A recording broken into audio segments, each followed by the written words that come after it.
Positive Power fans, it is Ginger Star. Welcome to another episode of your favorite podcast, Positive Power with Ginger Star. And I am your host, Ginger Star with Positive Power. Oh, yeah. We actually have a director in the house. She's hanging out backstage. Let's get positive!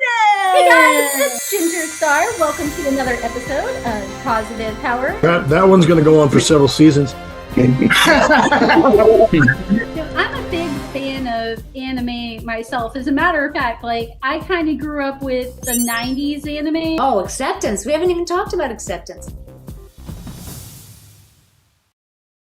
Hey, Positive Power fans, welcome back.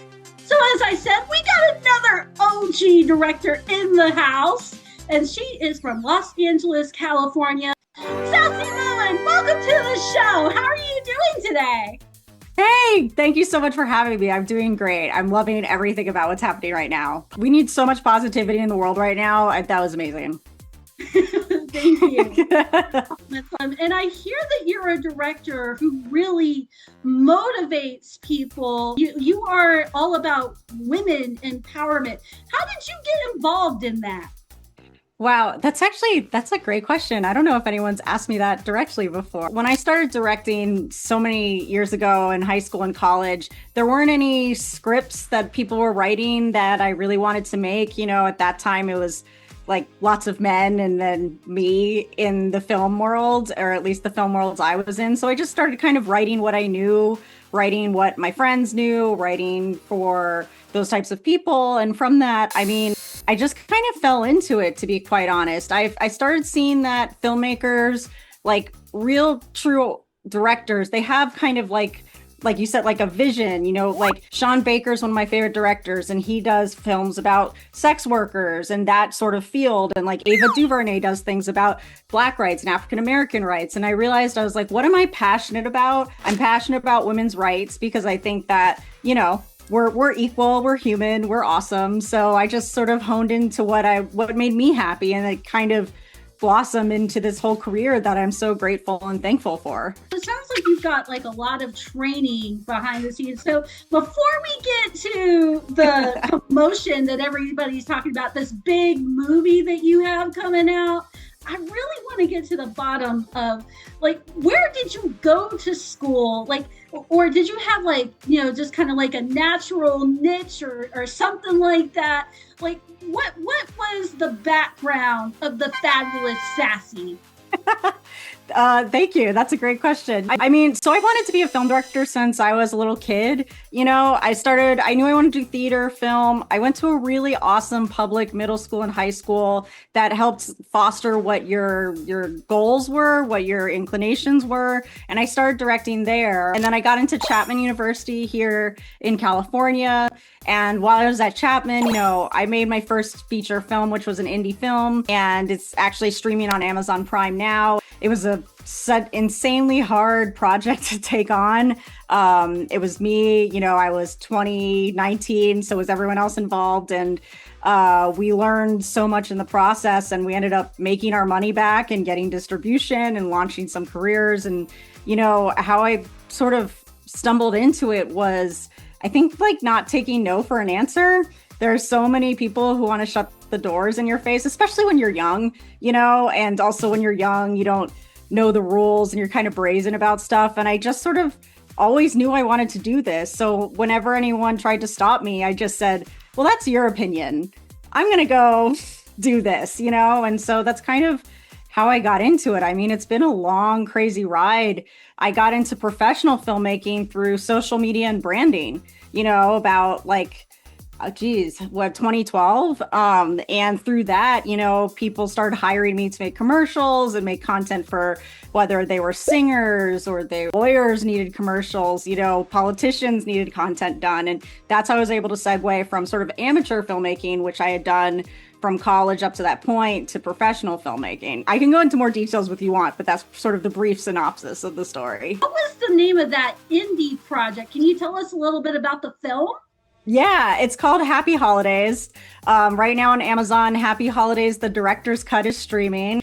It's a indie rom-com about a painter coming of age may or may not be based off of my actual life. I'm going to say may or may not.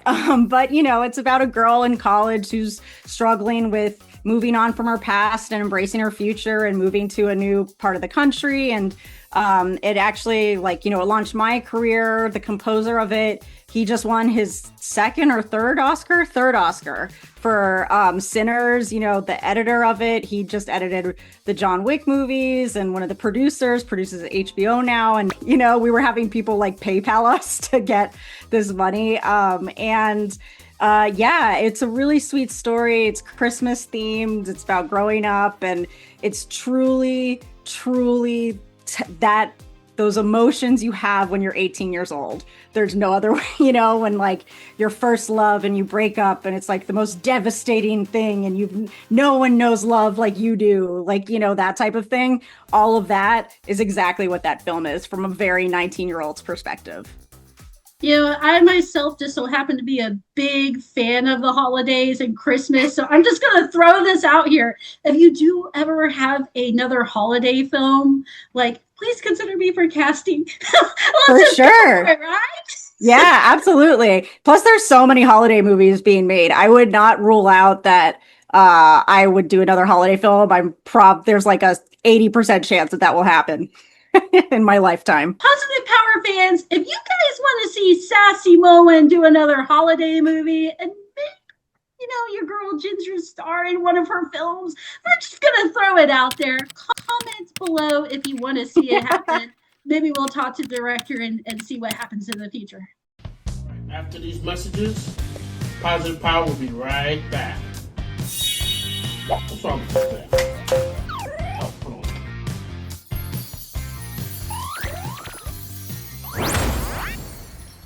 We got a big thing that we got to announce. Our big sponsor, Chico's, you know, out in Greenville, North Carolina. If you haven't been there and if you love Mexican food, go up there, ask for Dustin, the manager. He will take care of you. Dustin, we love you. Another movie that came out not too long ago, and this one brings us back to the mojo of women empowerment. Do you want to tell us a little bit about that film? Sure. Yeah. It's called How to Hack Birth Control. It's a TV pilot that we shot during the pandemic. I wanted to help educate women on everything birth control, literally from like where to get a condom to what questions to ask your doctor, just all of the questions that I feel women are maybe taught to be afraid to ask or don't even know to ask. What prompted me to make it is I have a lot of girlfriends who didn't even know that certain things were accessible to them, that, you know, I feel that I was lucky enough to get that education as a kid, as a young adult. And so I really wanted to help give this to the world, to women, to men, but also do it in a way that's really funny, because I personally hate when someone's yelling at me with their opinion. I don't know about you. That's not very pleasant. And so I figured that why don't I just make this an enjoyable experience for everyone involved and just really focus on making people laugh. And I also used a sort of TikTok style with it because TikTok, you know, when we shot in 2020 was really taking off. The style has now been completely integrated into all forms of media. Like Sinners definitely had TikTok styles with the way that it, like, you know, went through different genres and different music. And I really wanted to embrace that with How to Hack Birth Control. It was in over 70 film festivals, won a whole bunch of awesome awards. The cast and crew are phenomenal. They're really great in it. And it was a really fun festival ride that was about 2 years long. And it's now streaming on Laugh After Dark, which is one of the film festivals that we got into. It's a really funny film festival based out of Las Vegas, but they're expanding now to Los Angeles and other places in the country. But yeah, so it's available to stream there. And I obviously am biased, but I highly recommend you check it out. Positive Power fans, especially if you're all about women and female empowerment, definitely go check out that movie. Tell us a little bit more about the story. The story in How to Hack Birth Control, there's actually like maybe 10 or 15 different stories in it, because one thing I really wanted to do was reach as many people as humanly possible and have as many different scenarios as I could come up with. It was important to me to have like a very diverse cast of all ages, completely different scenarios. So like there's, you know, scenes where a couple, they're making out and the guy's trying to get her to like not use a condom and she has to use a condom, and like how that plays out. And then there's a game show sequence that was super fun to film, all green screen, where I basically took like Let's Make a Deal and made it about contraceptives, which was really fun to do. And in the end, it all kind of ties together into the overwhelming narrative of the story, which is that I just want women to know that they're not alone. Even if they don't like subscribe to my train of thought, if they do subscribe to my train of thought, I found growing up as a woman, especially in like a man's world, that I often felt very isolated.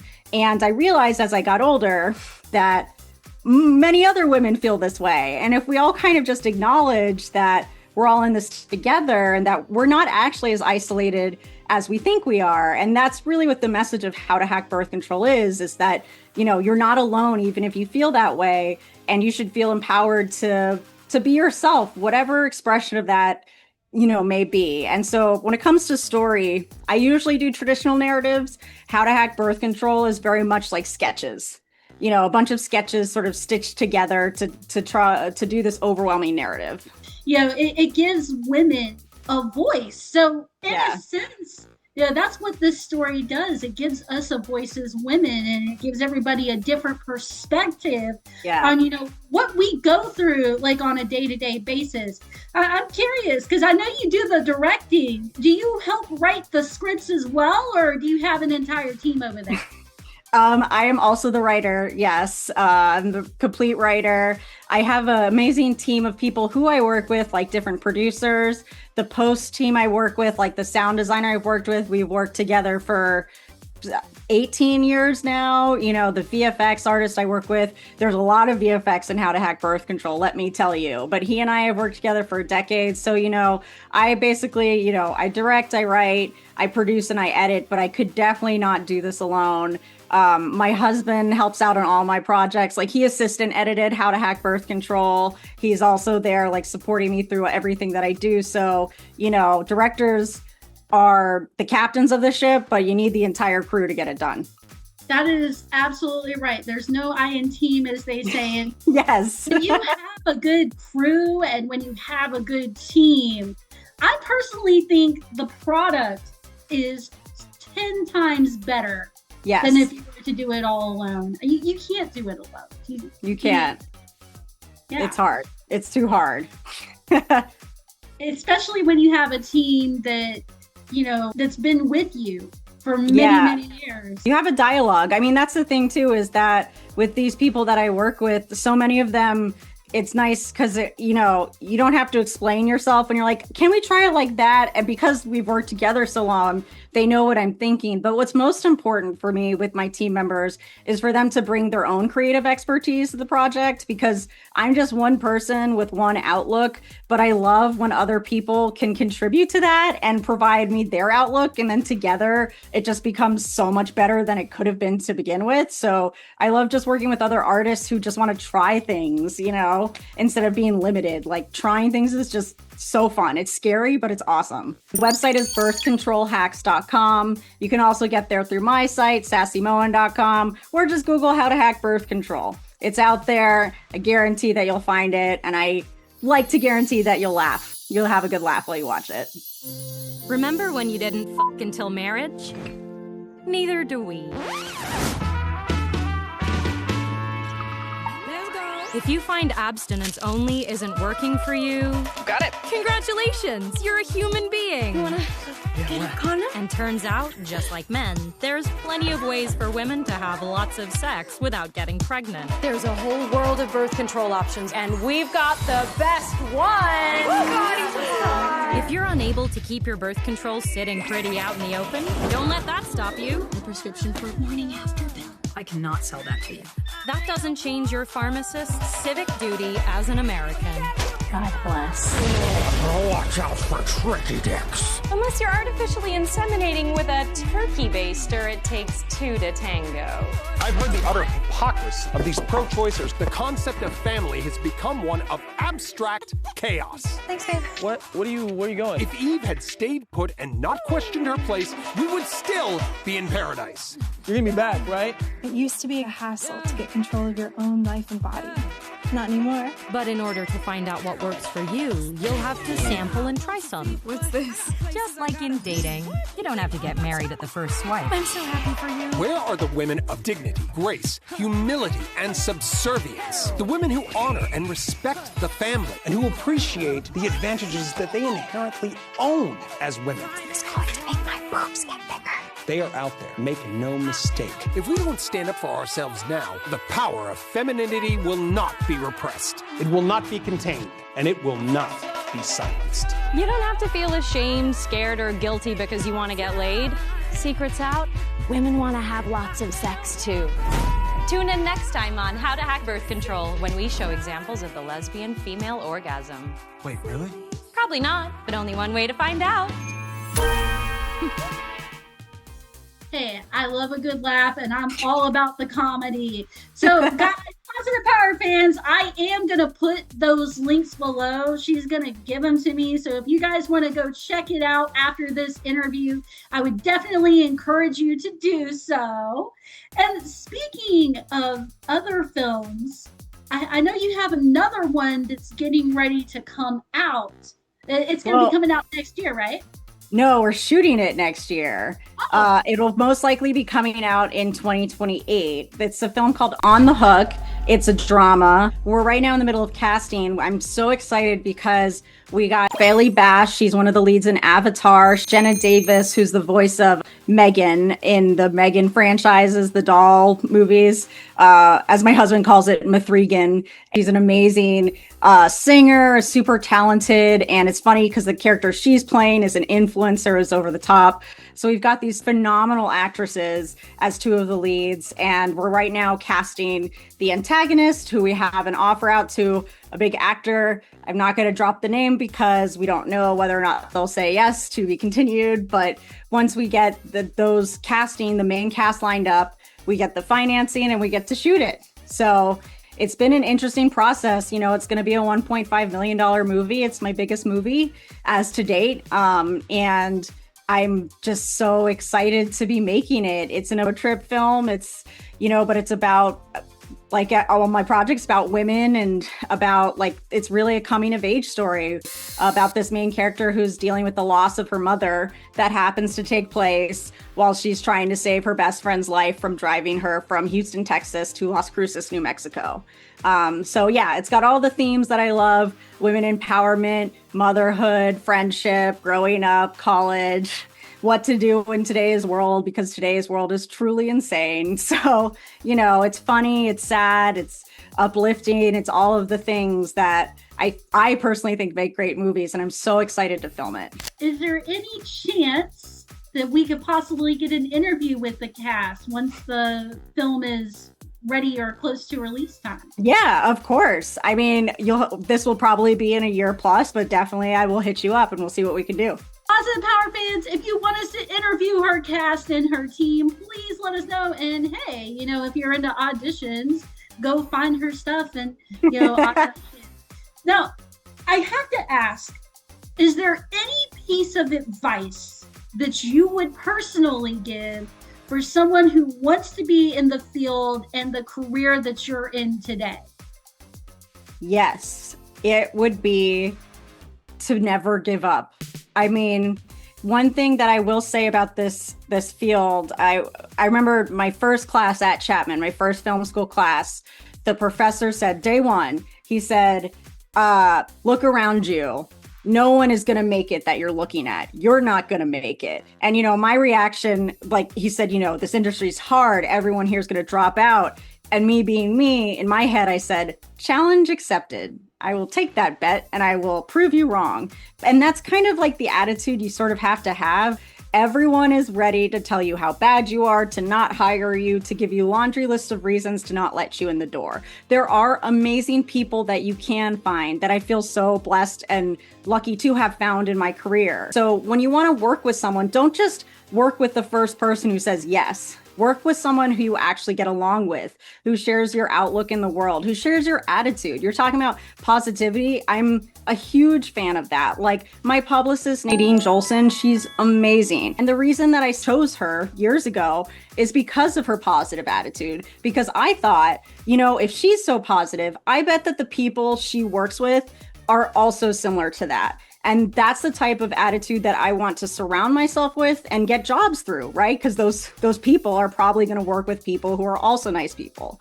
So I really feel like to get into this industry, the first thing is to not give up, to just do it. If you want to make a movie, go make a movie. If you've only got $10, make your movie for $10. Shoot it in your living room with your besties, edit it yourself, and learn from it and make a better one. That's the only way that you'll get through. Sitting around, not doing something, wishing you can do it, everyone does that, you know? So I would say just don't give up. Be open to constructive criticism. Try and understand the difference. And also, like, know that everyone will try and shoot you down. That's just part of it. You got to have a thick skin. And if you don't have one, don't worry. You'll get one if you make it this far. And guys, I will say this. If there is a director who does not cast you for a specific role, you know, that same director who denies you for this one, they might call you back and say, well, you know, she was really nice or he was really great, and I think he would be better for this role. So, you know, keep rolling the projects out and keep them coming. And hey, you know, if you want to be a movie actor, performer, it's like she said, just go for it. Go audition, right? Yeah. Go do it. And I will say something to that is one of my closest friends. She's an amazing, talented actress from Portugal. She auditioned for my second feature film back in like 2009. And to that point, there weren't any parts in the film that were right for her. It was no reflection on her talent. It was just the types of parts we were looking for. But I loved her energy so much. Not only did we become friends, she's going to be in On the Hook, my film that I'm shooting next year. Like, she has been in other projects of mine because I loved her talent. It just wasn't right for that one. So also that comes with it, right? Rejection. Most of the time, it's not even something you did. So that's what I mean with a thick skin, right? To your point, just get up and go do another audition, film another film, write another song. You know, it's not easy, but you just got to keep trying. I will add one last thing as an advice to filmmakers who are doing low budget: sound design. That is the most important thing that will separate you from everyone else. Have great sound design. If you have one thing to spend money on, spend it on sound design, because I guarantee you that will push you so much further ahead than most people you know.